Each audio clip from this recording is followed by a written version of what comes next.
Alright guys, today it will be the second video of 3 in the series about the condition of Bitcoin market and where we are going up or down and maybe sideways, because it's really close to the resolution of this consolidation period. And today I will share with you my second biggest argument about the price action evaluation, which is actually bullish. It consists of many factors, so please bear with me. And before I will start, just wanted to point out once again, if you're watching this video on the Crypto Hamster channel, please switch to the new channel. You'll find the link in the description to this video, because it will probably be one of the last videos on the Crypto Hamster channel, because I'm splitting the Russian and English content into 2 different channels. Don't forget to subscribe to the new one, leave likes, push the notification bells, and please share the content, because I would have to start from the beginning and that will be very hard to gain more subscribers from the scratch. Alright, so what do we have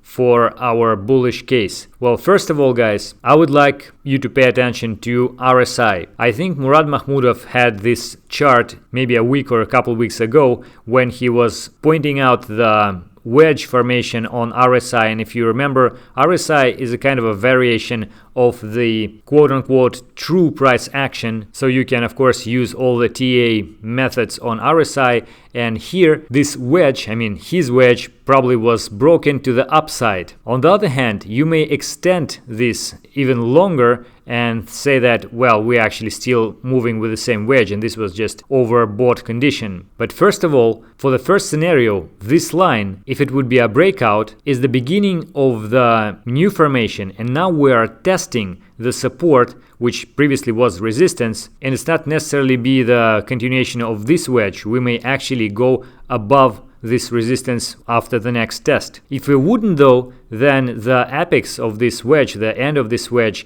is very close to the oversold area of the price, which is rather typical for previous corrections which we had in 2016, 17th year. So many people are arguing that we need to go to this area before we'll go up. So technically, yes, we actually have some room to fall for RSI, unless the scenario is more positive and we already broke the wedge before. By the way, don't forget that with RSI we still have our very powerful bullish divergence, hidden bullish divergence, both on daily and weekly time frame. You see the lows on the price are going up, lows with the RSI signal going down. And every time we had this so far, we grew like 200% after that. Now the second thing about this signal is that every time we had the test of this support, you see, we always had the rise in the price after that. We had the bounce, and the price made jumps with after such tests. So technically we already have some kind of a bounce of this line already, so we may expect the price going up right now. But this is not the most powerful thing which I was looking at.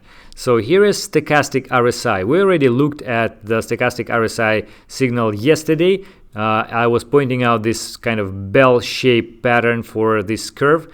And the thing is that right now we have the bullish crossover on the daily time frame. And every time when we have the bullish crossover in the oversold area, and by the way, most of them are confluent with the RSI lows tests for this support line.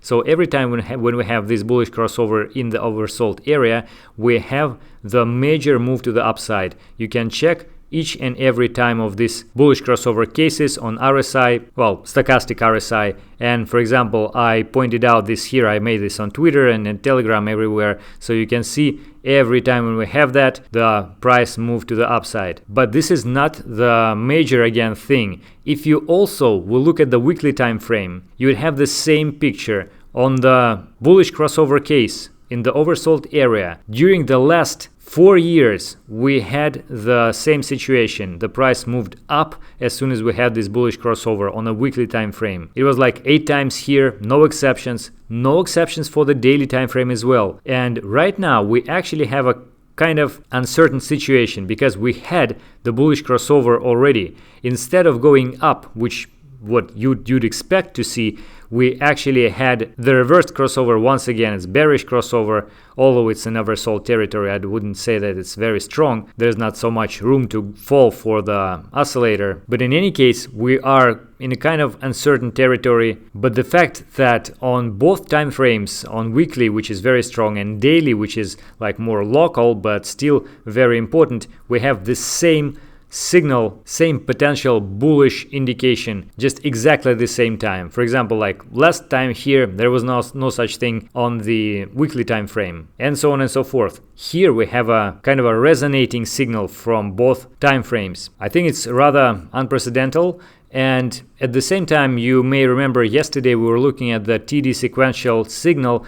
It was at the value of 8. It was the 8th red candle. And we were saying that if it will be the 9th followed by the green one, it is a reasonably strong buying signal. And right now we indeed had this red 9, which you see it's actually green because the indicator highlights it as a buying signal. So we need to wait. Well, technically need to wait the confirmation with the green 1, as we had, for example, here you see red 9, green 1, and we had the rise. So the same may really happen here, not sure, but let's see tomorrow. However, of course, it's not 100% buying signal, so be careful with that. And I think it goes without saying that everything which I say is my personal opinion, not a financial advice, guys, so be careful with your trades. But you see how many interesting and powerful signals are happening at the same time. And of course, we covered already many other stuff. For example, the on-chain data, just some update which we had from Cryptopoiesis. He made this new version of NVT, which is kind of advanced and improved, and it is believed that it includes more reliable data. So you see here, it actually touches the level which was touched by the same indicator in the previous period of the corrections. Every time when it touches that, or actually didn't go even to that level before at some point, then we had the reverse of the local trend. We were going up from that point. So we reached this level just today. This is another bullish signal supported by the on-chain data, guys, together with many others. And also, for example, the ratio between the longs and shorts, you see, although the absolute value is quite high, the relative value is actually rather low, because those moves were, well, you may call them artificial. And then you can look at the RSI. We even went down the support line, and this is like really low at the moment. So of course, this is not everything which I was going to mention, and there's a lot of minor details over there, but generally you see the picture, at least in my opinion, is rather bullish.